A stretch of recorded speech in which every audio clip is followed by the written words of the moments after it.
Someone once said to me, you need to have a good relationship with money. Well, I decided to break up with money. I don't take cash in my shop. Okay. What do you do, card only? Is that what I'm saying? Card only or Venmo, so I don't have to ever see the cash. I don't have to put any power into the cash whatsoever. Keep it just about the jewelry and the interaction. Welcome back to the Nickolas Natali Show. Today we're thrilled to have Sam Fantastico joining us, a remarkable figure in the body piercing industry. Sam's entrance into the world of body piercing was anything but conventional. With no mentors and a sense of imposter syndrome, he carved a path that not only overcame these hurdles, but also reshaped his professional ethos. Today, we'll explore Sam's journey, the nuances of the piercing industry, and how human connections enrich his work. Riddle of the week: what do you call a sad cup of coffee? Stay tuned to the end of the episode to find out. Let's jump in.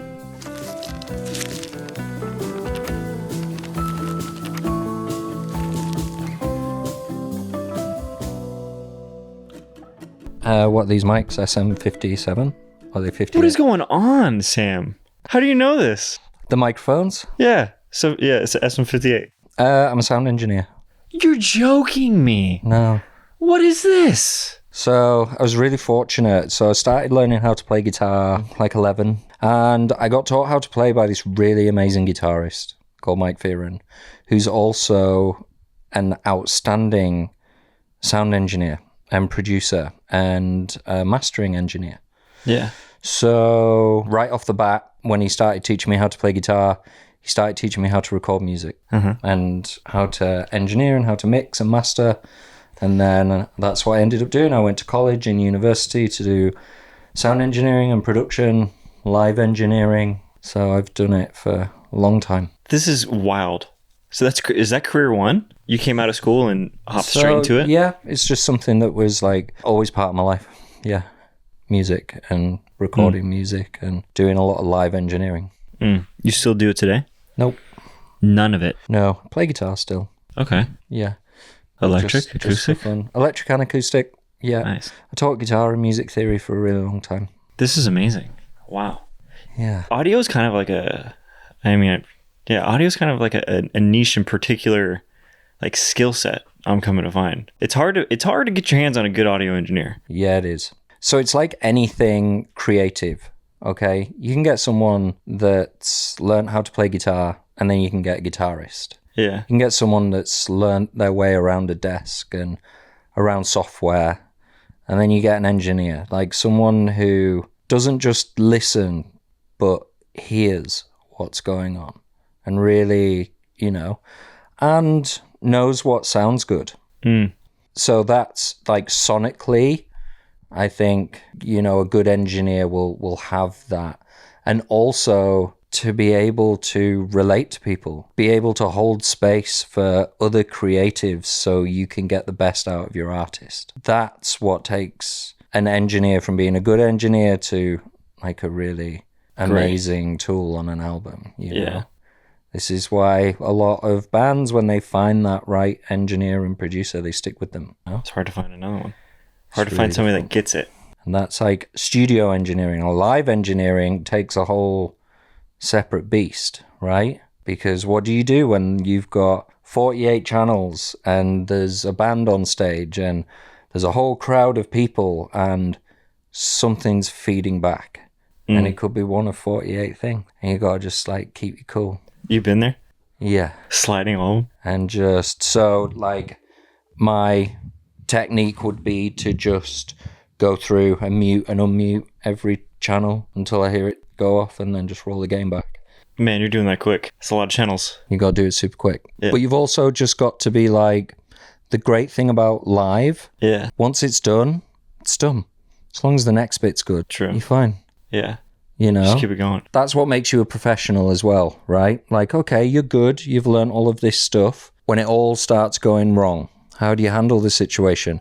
And how do you take it when it's all starting to topple down and still come out with a really professional outcome? How do you do that?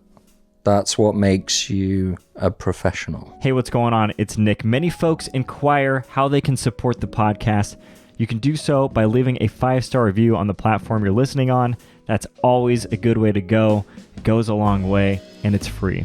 Or you can subscribe to our Patreon to have access to early released episodes at patreon.com/Nickolas Natali. Wanted to answer that quick FAQ for you. All right, back to the episode. Talking about this whole first life that you had. Yeah, I mean, that's just the way things sort of went to start with. I left uni, I moved to Berlin. Would you move to Berlin for this kind of work, or just because you wanted something For this kind of work and a girl. So all kind of like, so my tutor at uni was like, don't finish the course. You're not really learning anything here. Fair. Yeah.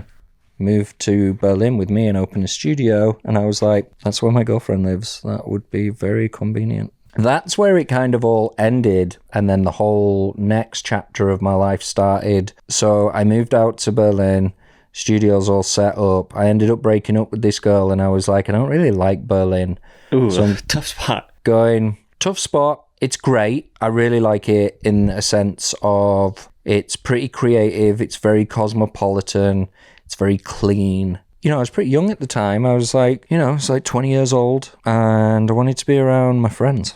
I'd already done like quite a bit of traveling. I left home when I was like 17 and like went over to New Zealand and I was there for like a few years and then I moved back and then I lived in the northwest of the UK in a place called the Lake District. That's where I grew up. Really beautiful part of the world. Yeah. It's breathtaking. And then when I got back from New Zealand, I moved to Manchester and that's where I was at uni, and then over to Berlin and then back, and then I ended up moving down to the southwest of the UK to a place called Cornwall, and that's where I got into the industry that I'm in now. Yeah, let's talk about that. This is what I found online. I found very small nuggets. What I found was your introduction into the body piercing industry, quote unquote, was turbulent. There wasn't a like respectable body piercer in your network out of the gate. So it led to some imposter syndrome.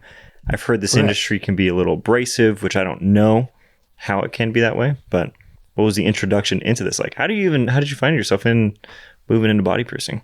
So a really dear friend of mine is a tattoo artist. He's the guy that does all my work. Is his name Ash? Correct. Let's go. Yeah. Ash was tattooing at studio. The guy that owned this studio, he became a born-again Christian. Didn't want to deface the human body anymore. Oh. So wanted to sell the shop. So Ash turned to me and was like, do you want to buy this tattoo studio with me? I was like, yeah. No experience. No prior experience in the field? No. So I was gonna run the business. Mm-hmm. And Ash was just going to tattoo. We started running the business. Everything was going smoothly. It was a business decision. I was like, rather than hiring a piercer, why don't I just do it? And we can keep 100%. So I got licensed, which the licensing is all just health and safety questions and bloodborne pathogens exams and stuff like that. Nothing to do with the actual practice of piercing. Super certified, I imagine. So I got licensed and then just taught myself. That was it. And it was terrifying. And I don't recommend it. It's not good for the industry as a whole, I think, for people to think that, it's all right to do that. It's not. It's just, this is just how it happened. How it happened. And it just so happens that I really love what I do and I'm good at what I do. I've spent a long time crafting it. Just, obsessing over it and been very fortunate along the way and just put the time in. So yeah, teaching yourself how to pierce, like putting holes in people and leaving a foreign object in there and is really stressful, and not knowing if what you're doing is right or if it's the way that it's done or it should be done, and your work starts healing good and you're trying to educate yourself as much as possible. It just, even though going to a lot of conferences and doing all of this stuff, you pick up all this information, but there was for a long time just the way that I got into it and the years that I kind of was just figuring it out on my own, like echoed through for a really long time. And that's what like kind of gave the imposter syndrome. Don't feel that so much. Like I'm pretty comfortable with like where I'm at in my craft. I'm really fortunate. I get a lot of people just who see my work and just come to me and ask me for one of your ears, let's say. Yeah. And I just get to do what I want. The way that I approach it is a collaborative effort between me and the client. A lot of clients find it easy to know what they don't want. Yeah. More than what they do. Yeah. You can pull as much reference as you like and say, oh, I love this piece that you did, and I love this that you did, and that looks great. But your ears together as a pair are as unique to you as your fingerprints are. There's not another person in the world with your anatomical makeup of your ears. Whoa. It actually stands up in a court of law as a positive ID. Huh. Yeah. Amazing. Yeah, it is kind of amazing, but if you've got that clear of a picture of someone's ear, you've probably got the rest of them too. Yeah, that's a good point. How'd you get so close to the ear? You know, unless you rob a bank with like a balaclava on with the ears cut out. Yeah. You know, but Good it point. is very interesting. With that said, you can have a look at all these different pieces that look amazing on someone's ear, and then you come in, you're like, that looks awesome, I really want it, and I'm like, well, you don't have that. Yeah. You don't got the figure. Totally different. Yeah. You need to be working out your ear a little more if you want to look like that. So usually when people come in aesthetically, like I'm looking at everything, I look at the way they dress, I look at the other pieces of jewelry that they've got on, the way they wear their hair, and you know, and if they've got any other pieces in their ear already. So like by the time they sit in the seat, I've kind of checked everything out. I'm looking at their ear, I'm seeing parts of their anatomy. I know pieces that I've got in my collection that would, you know, and accentuate that part really well. But you want them involved, you know. You don't just want to. Some people like it. They're just like, I don't want to know. Just do what you want, and then let's see. You know, a lot of people are like that. But what I try to do is like keep people involved. So it seems hard to do immediate revisions if someone's like, I wish I could change this, and you're like, I just popped this thing in your ear. Gonna have to wait a couple weeks. So what I'll do is I'll like hold the pieces up to their ear. Yeah. And then like in the mirror and show them how it's going to look, and then like lay it all out. Or I've got like these kind of little like silicone ears that I'll like put a curation together on and be like, this is kind of what I'm thinking. What I'll do is I'll get them to like look through the collection in the shop. I'll look at those pieces and then see which part of their anatomy that will best accentuate. Try and use as much of them as possible, and with the constant thought of trying to find like a balance between elegance and strength, right? Yeah. Try and find that nice balance of opposite ends of the scale. So that's like, you know, my initial approach with designing on people's ears. It's like what we were talking about before of like what will make you good at your craft, and like what is it that takes you to the next level. My whole career, my whole business model is referral. Yeah. It's all referral. How do you set up a business that you can comfortably rely on referral? That's what I want to know. You know, it's all about human connection, right? You've got to be able to create an experience that when people leave, they're not talking about the product, they're talking about you. Interesting. Because if they're talking about the product and they're around their friends, well, their friends can almost live vicariously through them. The product's in their company. Yeah. But when they're talking about an experience, when they're talking about a person, people want to find out what that is. They want it firsthand. Yeah. Yeah, obviously having a good product and seeing something and going, oh my God, that's beautiful, I want my ear to look like that, is really important. Yeah. If you want to rely on the referral, you've got to have people talking about the entire experience and not just the product. So how do you do that? And it's really important to do that as a sign of respect. You know, people in my game, they come through the door and they may have never met me before, and they trust me.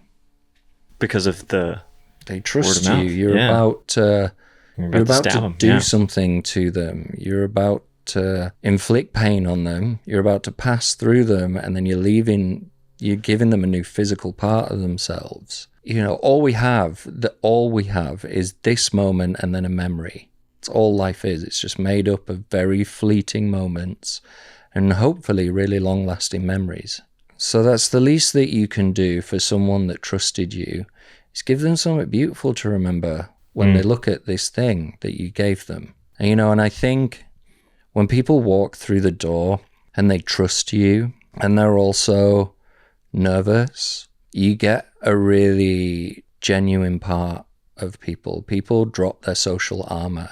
It's a very interesting mix, those two things. So if you're willing to ask the right questions and have a conversation of substance, and you're able to create a space for people that is safe, you can have a really genuine human connection with people. And not everybody's expecting that when they go to see their nail girl, or they go to see their hairdresser, or they go to see their piercer. So if you do that, like, I don't book clients in for any less than an hour. So you can have the time and space. So I've got the time. A piercing takes 30 seconds. Yeah. I can usually design people's ear within 15 minutes. So that leaves me 45 minutes to get to know this person. Yeah. You know, and have an actual experience. And then also have them feel beautiful and empowered, and maybe have a layer of confidence that they didn't have before they walked through the door. Jewelry is a very powerful thing at making people feel a certain way. When you have all of this, and like you really focus on it, and you have like a real intention with people, that's when people walk away and they're like, it wasn't what I expected. Yeah. It was actually... There's more. There's deep. Some depth to it. So much more. Yeah. It's what we're chasing. Of every single decision we ever make is to feel something. Like with business. Okay, yeah, you can be chasing numbers, but it's to feel successful. Why? Comfortable or safe or secure. So this is it. So that one, safety. It's the foundational feeling. All feelings are built upon that foundational feeling safe.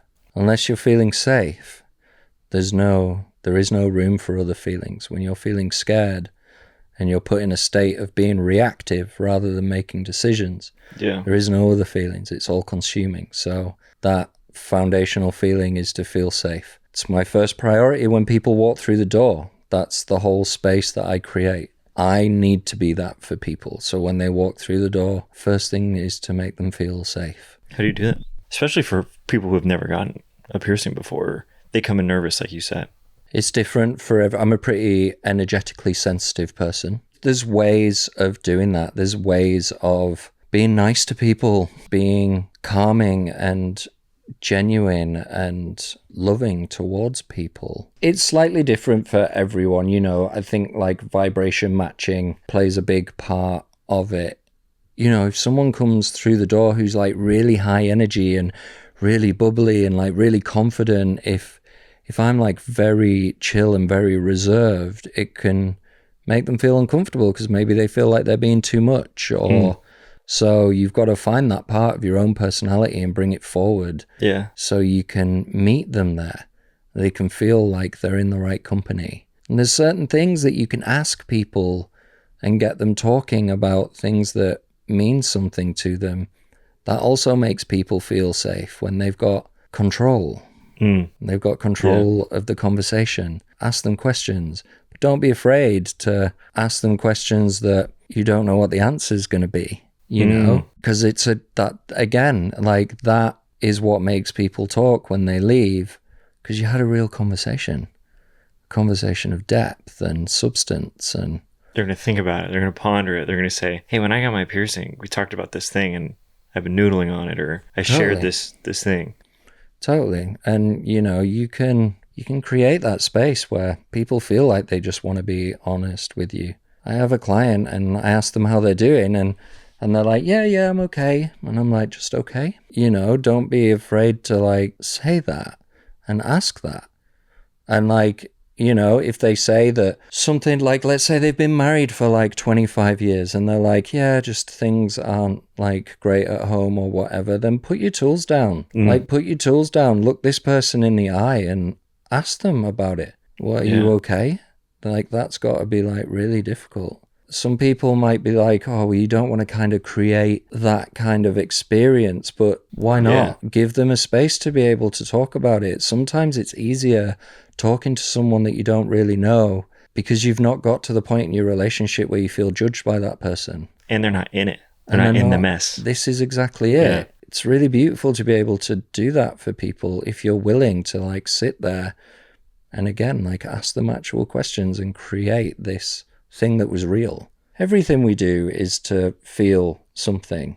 You never make a decision so you can think something later on. It's to feel something. And we like to have a broad spectrum of emotion. We like to have a broad spectrum of feeling. So why would you not do that for your clients? Do you think that translates across most businesses? Or do you think it should translate across most businesses? No, it would translate in the company of your clients, of your target audience or your buyers. Yeah. Then yeah, they totally relates. But if you're selling blenders, if you're selling vacuum cleaners worldwide, like, how do you do that? I think there's an element of like the customer experience part that translates.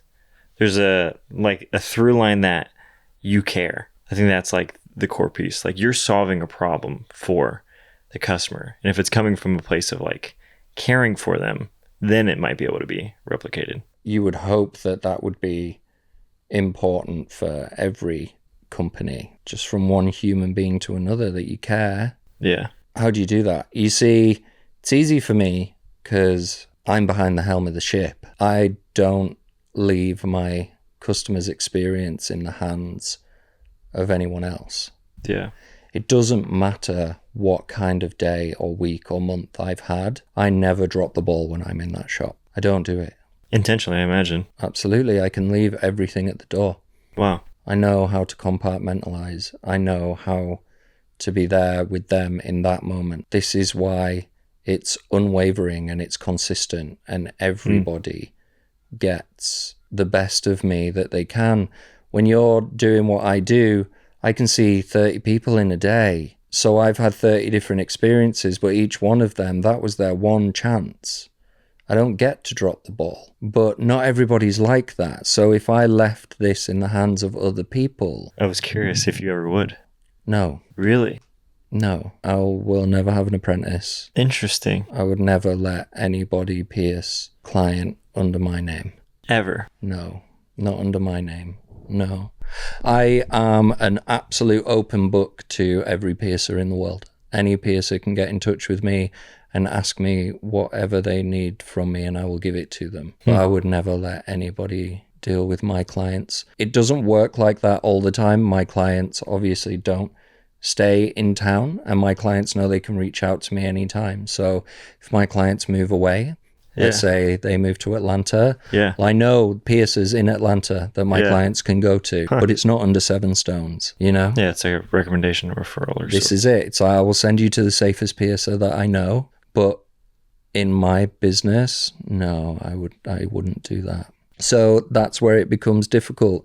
If you've got a big company and you've got a lot of people working for you, and you have a certain standard, I articulate myself in a certain way. Like we all do. Everybody has their communication styles. Not everybody is the same with everybody. How do you get consistency? And that's the key. Right. That's the key, especially if you go the route that I've gone with my business and not had to pour loads of money into marketing and it all be through word of mouth and referral. Consistency is really important. When your name keeps cropping up and everybody's saying the same thing, that's when it's your reputation. The wind blows into the fire and it starts to spread, right? Because that's all anybody's hearing. It's the same thing. You got to go see this person. How do you do that in a big company?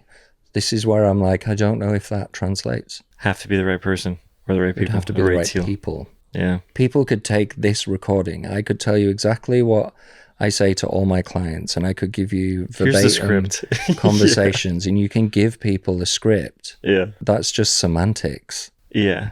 It would lose the authenticity, you think? What about your body language? What about your tone of voice? When do you pause? How long do you look into someone's eye? Yeah. And give them uninterrupted eye contact? And at what point in the sentence do you do that? So they feel like you care. Yeah. And you're not just like trying to remember what to say. And that's when it's, like I said, a genuine human interaction. It's important because the world is so seemingly more connected than ever, but we're all just so fiercely disconnected because everyone lives through a screen. It's crazy. I'm a big advocate of technology and pushing forward. I think humans are wonderfully fascinating things, but we crave connection. We crave sincerity, and we're very tactile creatures. And that's not just, physically, emotionally, and spiritually. Like, we're very tactile. We need to, like, have this. Yeah. Becoming less and less because people are working from home more and working remotely, and everyone's having meetings now on Skype and, or just, like, five-weighing people in on a phone call, and a lot of people have it on mute and are just, like, making their dinner whilst they do it. And it's like we're all very connected and everything's very easy, but it's like a huge energetic, like, disconnect. How have you been able to stay present in those things? Because, I mean, you live in the same reality of these things going on, and also the distractions of being able to leave things at the door. Be present, be emotionally in tune. Little things, like when my wife comes home every day, it doesn't matter, like, what we're doing, we stop.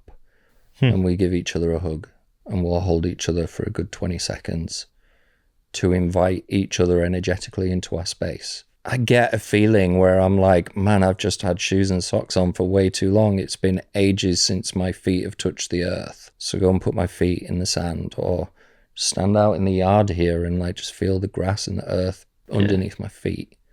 I don't watch TV. I watch Netflix and stuff like that. The news and things that are out of my control, I don't watch things like that. I only have an Instagram, and that's to upload piercing stuff on and to be able to speak to my clients and be there for them through their healing process. I don't use it for anything else. I don't speak to friends or family or anything like that on it. Whoa, purely business. It's only business. Do you scroll? Do you fall into the doom scroll? Yep. I like to stay in the forefront of my clients' mind, so I interact with my clients' posts. I'll watch their stories and stuff like that, so that, because people will have a look and see who's watched their story and see how many likes they've got and who liked it. And, so when they see you all the time, they remember. So they're like, actually, yeah, I might go back and see them. So yeah, I do. I do spend a good amount of time doing that. You must hear me out the back of here. Like, I'm on my bike a lot. You have a little gremlin bell? Do you got one? Yeah, of course. Good, Guardian bell. Yeah. Anything to try and keep you safe on the hectic death machine that we're all riding for some reason. I spend a lot of time feeling like I'm going through the motions until I can get back on my bike. It's a huge part of my life. Is it because there's an adrenaline rush, or that's when you have to be present? Like, you cannot think of anything but this moment that you're in. The world melts away. Everything melts away.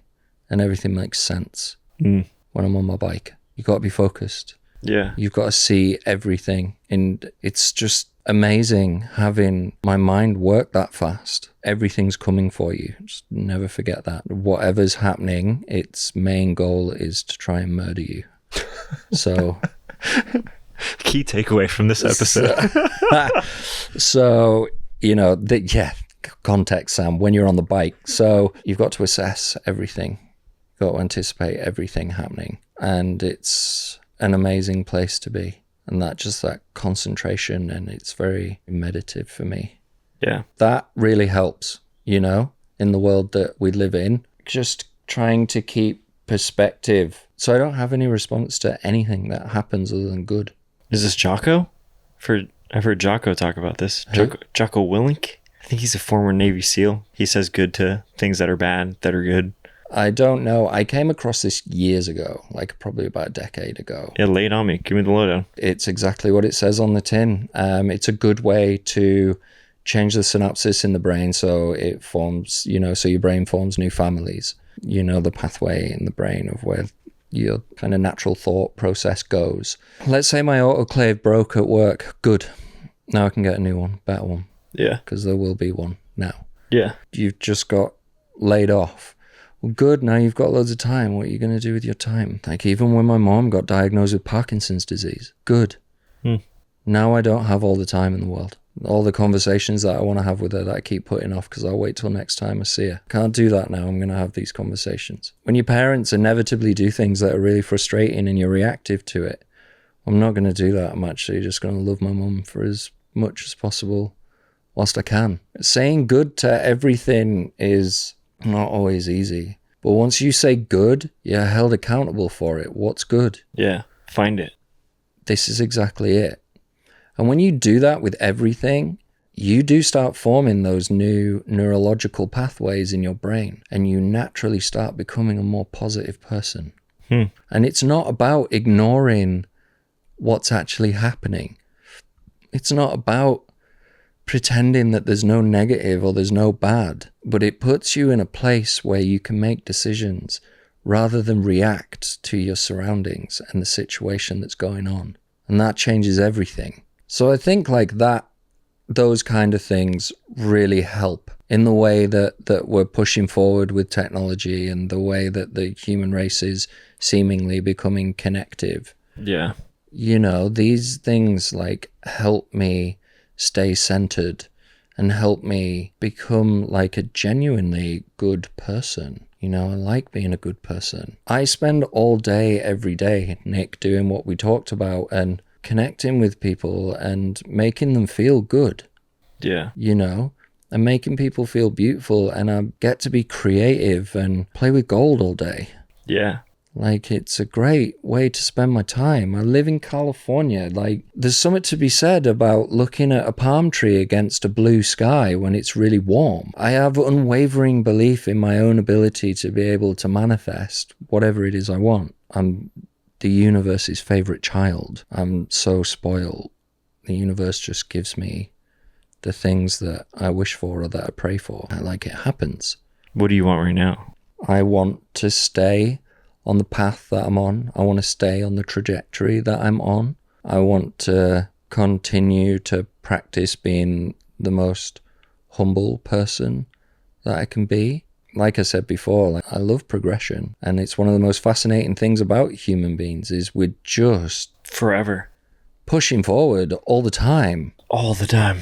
And it's wonderful. I want to continue doing what I'm doing. I'm very happy with where I'm at in life and what I've done and what I'm going to continue to do. Look at where we live.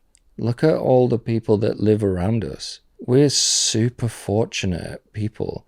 Everyone that lives here with us is just a wonderful human being. No drama, and Yeah. everyone kind of just brings something to the table. Makes me like really grateful. Little things like that. I'm like, yeah, I know exactly what I'm doing. This is exactly what I want from my life. Mm-hmm. To be around people like this. Yeah. Doing things like this. Yeah. You know, we're all stumbling through this really weird human experience. What do you do with your time? Well, spend it with wonderful human beings. Doing things you enjoy. Doing things you enjoy. How'd you get into the jewelry side of things? Because I feel like you have to find a good place to source it from. You have to get into it to some sort. Like it's the next level beyond piercing.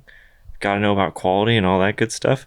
And then over time, I feel like it has to have developed further and further. Using higher quality jewelry is usually like a progression. I mean, I think a lot of piercers that are getting into the game now start, you know, just go straight into... No way. You know. Whoa. Because it's what people want. I mean, the piercing industry, it's not just piercing anymore. It's more artistic. It's a lifestyle. It's such a privileged skill and to have. The life that you can like provide for your family by slinging gold all day is insane. You have to be technically brilliant because your work has to heal well. So when you look through my portfolio, there's a lot. I've done a lot of full ears. That's what majority of people come to me for. But if you come to me and you've just got the traditional like 2 lobe piercings and you want 2 full ears, I might be working with you for a year. Whoa. Because you one at a time, or? Depends what you're piercing. Yeah, I don't just fill my clients full of holes and I'm like, good luck, you're going to need it because this is going to be brutal. Take antibiotics on the way out. This is exactly it. Technically, performing a perfect piercing and choosing the right size post and the right gauge of post for someone's individual anatomy, and what's the piece that you're putting on the front of it? How heavy is that piece? Are you going to counterbalance it? And what part of the anatomy is it going in? And 1,000 things to think about just to get your tools set up, and then actually performing a piercing that's perfectly straight through a canvas that's not perfectly flat. That's the first part of it. And then also, you know, just ensuring that someone's going to have a happy heel filling them full of holes. The body doesn't like it. Piercing's really weird behavior, putting a hole in you and leaving a foreign object in there that's breached. Yeah, because then your body wants to grow around it, I imagine, or wants to grow around it and break it down or push it out or, you know. So you do it slow and steady wins the race, and you pierce it and you wait a month and you downsize the post, put a slightly longer post in to start with to allow room for any swelling that may occur, to allow the piercing room to breathe, helps it heal, helps you clean it. You downsize it, you let it sit for a while, and then you move on, you do other piercings. And so you can be working with someone for years, depending on how many piercings you end up doing on them. Whoa. Yeah, the jewelry industry in the piercing world, like, it's totally blown up. It's totally blown up. Everyone just uses solid gold. Solid 14 and 18 nickel-free gold and medical implant-grade titanium. Hard to get, or it's... No. Really? What I do here in LA is I work with a lot of LA designers where we'll do private events where I'll pierce exclusively with that designer's jewelry. Help them develop their jewelry so it's safe for piercing. There's a whole process of changing, because it's not butterfly clip backs. They go on like these flat back titanium posts, and they have to modify their jewelry to be able to do that. Make sure that like everything's a solid state on the back of the jewelry, because when it's healing you can't have bodily fluids seeping into you. I work with a lot of different designers and help them develop safe jewelry, and then we do private events where we pierce with their jewelry. And it's a big industry. It's a big industry. I can go anywhere in the world And pierce. Yeah, and I'll be busy as well. Just because the demand is so high? The demand's so high, or the demand isn't high yet because they don't know what's possible. Just like anything, you turn up, you're good at what you do, and you put it out there, people will want it. What gave you the most trouble in terms of getting things off the ground? When I first started, I had a tattoo and piercing studio, so I think managing artists and keeping a low artist turnover, making a happy home for people to be creative and earn good money, because creatives like their space to be a certain way. Yeah. And when you've got 7 of them who all want something different. And that was at the studio, the original studio with Ash. Correct. Gotcha. Yeah. And then, you know, just learning things along the way of having the realization that you only have a business because of their talent. Make sure you look after people. Like, there's 2 different business models, right? You can take as much money as you can whilst you can, or you can take enough for a really long time. Everybody gets a piece of the pie. Who earns more money in the long run? You look after people, they'll stick around. Especially in the tattoo and piercing world, not everybody wants to be behind the helm of a ship. So what you're going to do, you need to put them in a position where it doesn't make sense for them to go and open their own shop. Because they're earning so much. They don't have to deal with the hassle. They're earning so much money being where they are. Yeah. You are inside of a studio, or you have your own studio? Mine's private appointment only, just me. I'm only there when I have appointments. It's not got a shop front. You can't just walk in. So it's like you have, like, I guess in the salon world, it'd be like you have a chair. So yeah, I have like a suite, and there's like the chair that I pierce from. Jewelry's all along the wall and all along the front. It's just a very small studio, about the size of this place. And nice. Oh, okay. It's a big studio, man. What are you talking about? That was always the dream. That was always the plan. I never wanted to have to sit at work behind a desk waiting for walk-ins. I wanted to work really hard and get to a point in my career where it was like this. That's wild. Are the keynotes typically around the technical side of this industry? Okay. It's all education. Interesting.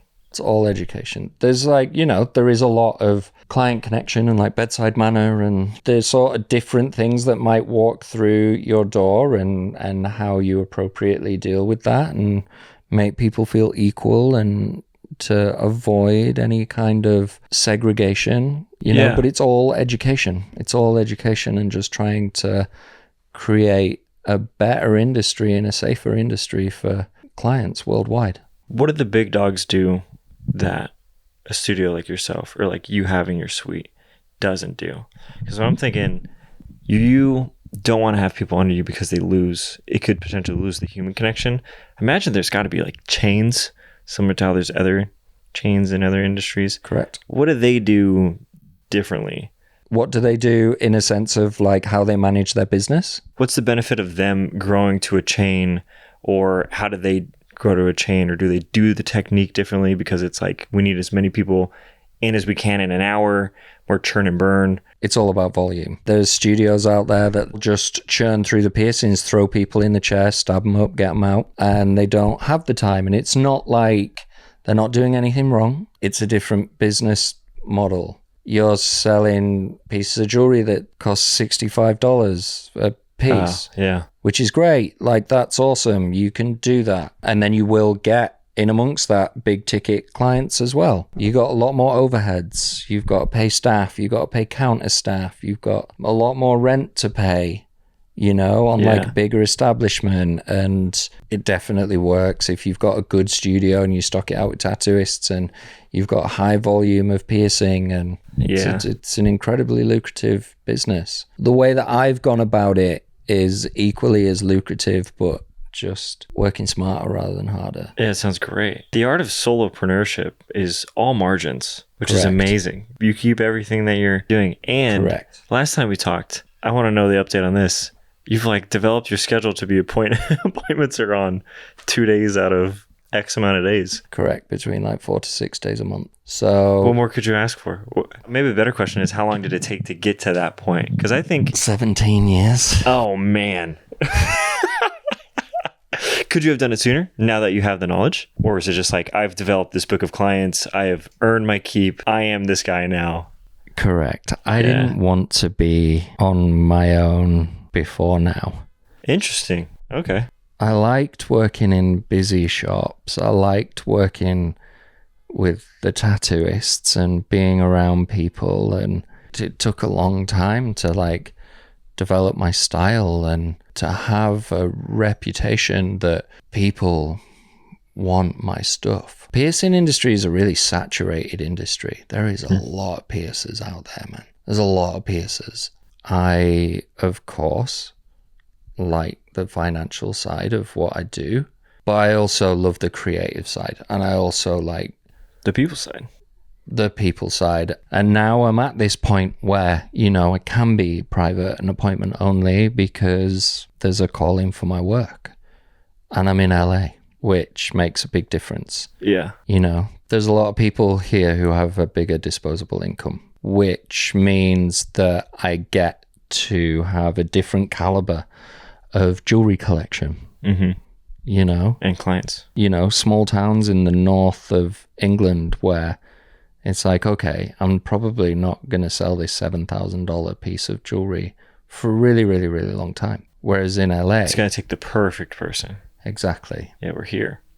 You're in LA, you know. There is a clientele that you can target where that's all they want. Mm-hmm. And they're just not interested in anything that's not the best thing that you have in your shop. The establishment that I've opened my business in is a game changer. Really? Yeah. Tell me more.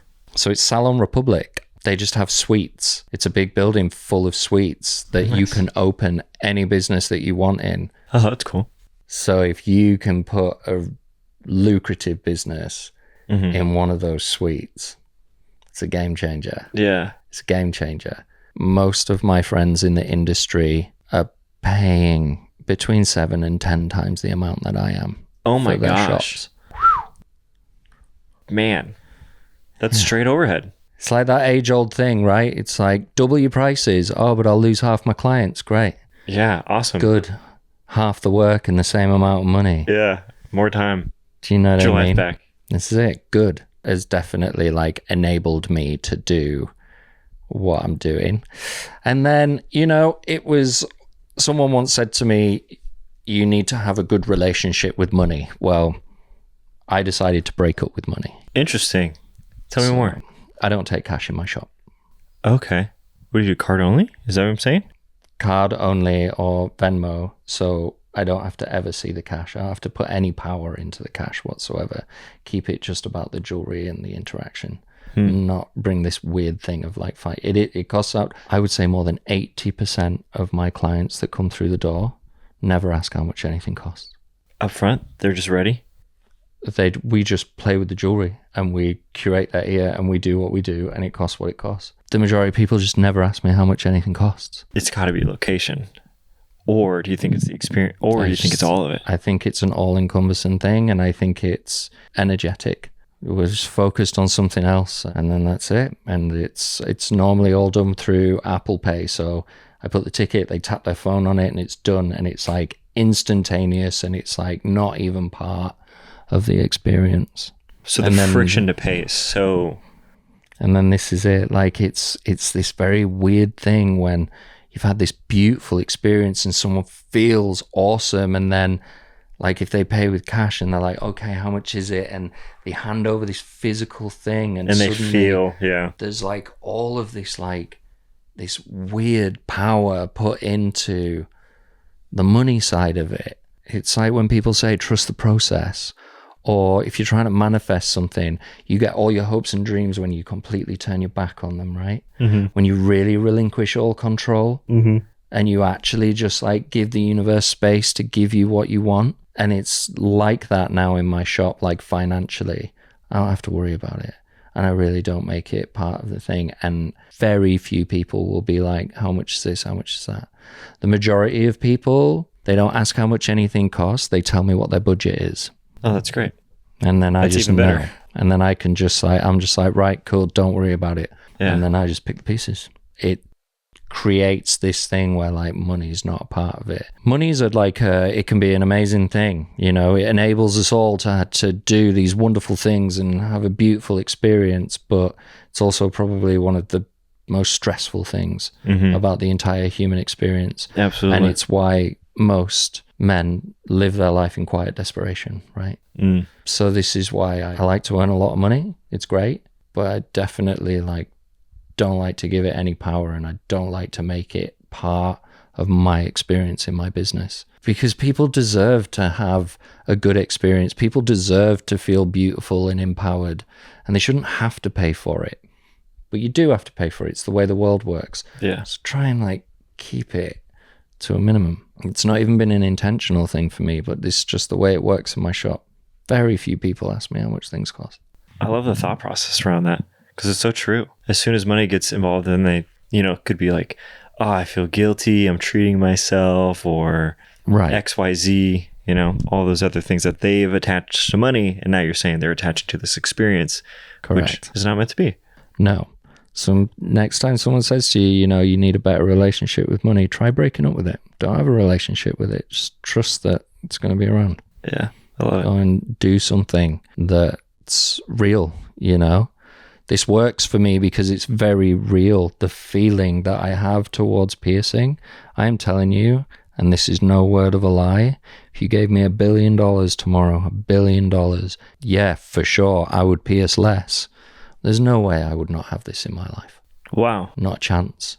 No way. I probably wouldn't charge my clients anymore. But I wouldn't not have this in my life. It's just a wonderful way to spend my time. So that's like, it's very real. This is why it works for me, I feel. This is why I also feel why my work heals the way that it does. Technically, yeah, I'm a great piercer. But when I handle people's jewelry, when I put a piece of jewelry inside someone, like there's intent with that. Yeah. I'm really focused, and I really focus on the intent of leaving this physical object inside someone, and it makes a difference. We're at a stage now in the world where science and spirituality are they're all hand in hand. Now that we've been doing it for a long time, but trying to understand the world on a quantum level and seeing and understanding the vibration of everything, it's important. Your vibration, your energetic output is really, really important. This is why I believe my business is successful, because of the intent, because it's real. I've been piercing for 17 years. I've never had that feeling since piercing of waking up and being like, oh man, I gotta go to work today. I don't have that in my life. Love going to work. Absolutely love going to work. When I started herding my clients into 2 days a week and having 5 days off back to back, and then doing 4 days and 10 days off, 2 days and 10 days off. I realized that I'm definitely not ready for like early retirement. I like having the time, but I definitely miss piercing. I'm like, man, I just want to be in the shop. So I did do that for a bit, is like really push them in, and now I like spread them out a little bit more, and constantly evolving thing, you know? Especially as you continue to refine what you like, knowing how much time is enough time. You're like, all right, 4 days is my max. I got to get back.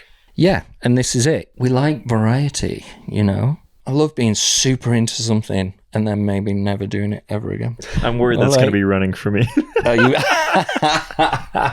Yeah. Yeah. Again, it just proves to me that manifestation is just so real. This is also really important if you're going to live a life of progression. You can't just progress. You can't just push forward. You need to take those moments and notice that there's a previous Sam somewhere in the past. All he ever wanted was to be where I am right now.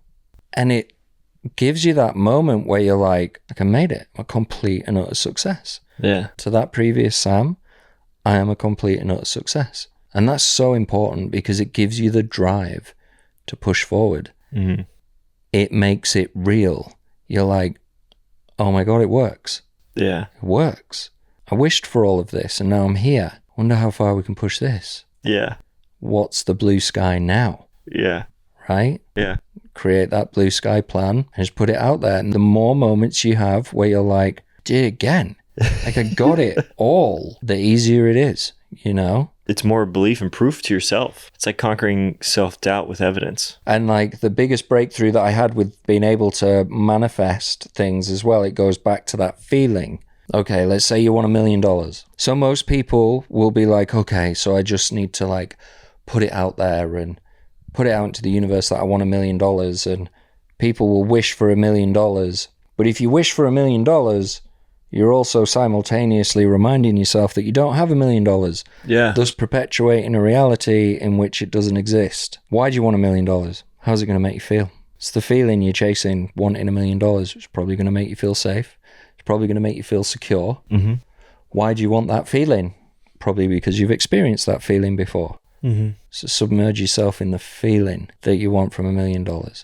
Don't focus on the $1 million. Focus on the feeling. You'll hear people say, if you want to manifest something, you need to live your life like you've already got it. Well, that's easy to do when you just submerge yourself in the feeling of what you think it's going to bring you. Mm. And if you're already feeling that, do you even need it? And if you sit in this feeling, you sit in that feeling with intent, it's so much easier to like manifest. Sometimes it turns up in a completely different way. But who cares? Because you wanted $1 million because you thought it was going to make you feel this way. Well, you got a puppy and it made you feel that way instead. Yeah. Who cares? Because you were chasing that feeling. Right. And that's all the human experience is, right? It's this moment on all the memories that we've got, and we're just chasing feelings. Yeah. That's it. You want your business to be as successful as possible. Just make it real. Do something that feels good. And perpetuate that energetic output, it'll happen. At least it has for me. Which is amazing. Sam, I got a final question. You made it. But before I toss it to you, I want to acknowledge you for all that you're doing. I think it's wonderful that you're creating safe environments for people to have this experience, to have real human connection, putting it back in its place where, you know, having relationships with one another and doing things with intent and care. I think it can be a lost art at times. So it's really valuable. I appreciate that. Final question of the podcast. What does it mean to live a fulfilling life? A fulfilling life is different for everybody. All comes down to, for me, where your self-worth comes from. Some people's self-worth comes from immense financial gain. Other people's comes from the friends that they keep, or being popular, or finding the love of their life. I think to live a totally fulfilling life is to find out what your self-worth is and figure out how you're going to feel that way. Sam, I know everybody's going to want to get a piercing from you. So where can they find you online? How can they get in touch? They can find me on Instagram. 7 Stones Piercing, 7 spelled out, not the number. They can just message me on there and Nice. I'll get back to them straight away. What do you want them to say if they're coming from the pod? Sam, I love you so much. Pierce my body, something like that. If they can just hashtag I love Nick. Okay, good. Thank you for taking the time to spend some time with me. Thanks for coming on. I always love your company, brother. Yeah, this is has awesome. Been great. Sweet. Thanks. You. Bye. That was the episode. You just listened to it. Thanks for tuning in to today's episode with Sam. His journey reminds us of the value in overcoming challenges and the impact of genuine human connections in our work. He's the best, is he not? And that is the truth. Relationships are everything. From your friends, your family, your customers, everything involves building deep rapport with people. It's what truly matters. Don't forget to subscribe and leave a 5-star review on Apple Podcasts for more inspiring stories. But the real reason you're still here, you want to know the answer to the riddle of the week. What do you call a sad cup of coffee? Depresso. Thanks for tuning in. Stay gritty, and I'll see you next Friday at 6 a.m. Bye.